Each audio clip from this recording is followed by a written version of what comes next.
所以我们现在去哪儿？我们现在去吃猪蹄儿。 OK. Street food. Marriage. Marriage is what brings us together today. What's going on, street foodies? Marriage and weird meat. That's what's going on. That's what you're gonna get today. And yes, I realize by calling it weird, I'm already taking a position on this thing, okay? I feel you on that, but it is what it is, and it's weird. My friend Aaron married my friend Sarah. Aaron is American, Sarah is Chinese. I've talked before on this show about wedding traditions and the differences between Western weddings and Chinese weddings, but we're getting into it today, people. All right, you want to talk about a cross-cultural experience. This is marriage. We're talking about cultural mashup, integration going on. Sarah and Aaron had two wedding ceremonies, a Chinese-style ceremony in her hometown and a more Western-style ceremony near where I live. That's the one I got invited to. My kids were in the wedding, a bunch of family, friends, reception, cake, dancing. It's a pretty typical Western wedding. The Chinese ceremony, though, was quite different. There's an engagement ceremony where the parents meet together. It's very important that everything is carefully arranged. There's an engagement feast, and there's this other thing where the groom and his people roll up on the bride's house. All her people are in there. They're trying to keep the groom's party out. Groom's party trying to break in. They're pushing on doors. There's lots of shouting, and there's hongbaos being exchanged, just money, trying to get where you need to get. It's pretty cool, but if you don't know what to expect, like I'm not sure Aaron knew everything he was supposed to do. I mean, he handled it. For Sarah, though, the bigger cross-cultural leap was the Western wedding. Growing up in China, Sarah didn't dream about having a Western wedding one day, right? So I was curious. I asked her about it, like, what was it like to be part of that cross-cultural experience? That's why lots of surprise for me. Most of the guests coming is well dressed, yeah, which is different. And I also like the orders. Yeah. The ceremony orders and quite formal and quiet. Yeah, and everything goes smooth. So I like this thing because Chinese way more flexible by experience. But this one was much more structured. Yeah. Structured. Yeah. The dancing part, I never thought it's gonna be that happy, that crazy happy. Yeah. Sarah was one of my Chinese teachers back in the day. Sarah is what we call in Chinese 吃货. 吃货, yeah. It's like someone who knows what's up, they know where all the good snacks are. Maybe we just call her a foodie. But Sarah, she likes some weird stuff. Aaron is not a huge fan of weird stuff, so I was like, look, take me to eat the weird stuff, I'll put it on my show. Good times. Sarah and I walked across the street to a spot that's famous for zhutiar.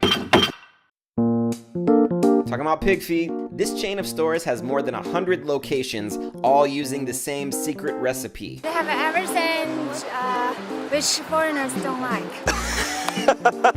They cook the pig's feet and other things in these big pots for a long time. We pretty much asked for a sampler platter of all the hits.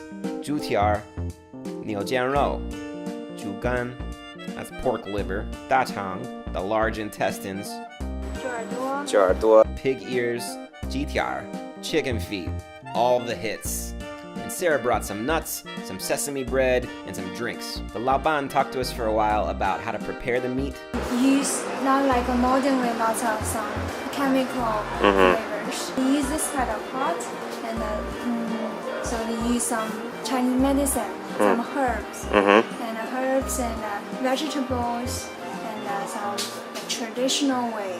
For like to flavor the pot, you mean? Flavor the pot. Temperature is very average. So long time of stew. So the meat gonna be very ripe. Right. Yeah, cooked very well. Yeah, like tender, right? Tender. Like soft? Yeah. Is that right? Soft. Yeah. So it's easy to digest. Oh, okay. Easy to digest, and there are lots of fat things. It's not like that. So fat will be stewed out. Besides the stewing, they flavor some of the meat with garlic, cilantro, oil, vinegar, and chili pepper. Look, I took a long 30-minute shot of me eating all these foods, talking with Sarah. It is one of the only times that my GoPro has just utterly failed me. I hit stop and it just got really hot and said error. It was rough because I ate some things I did not want to eat again. Look, I ate all of these things. I promise.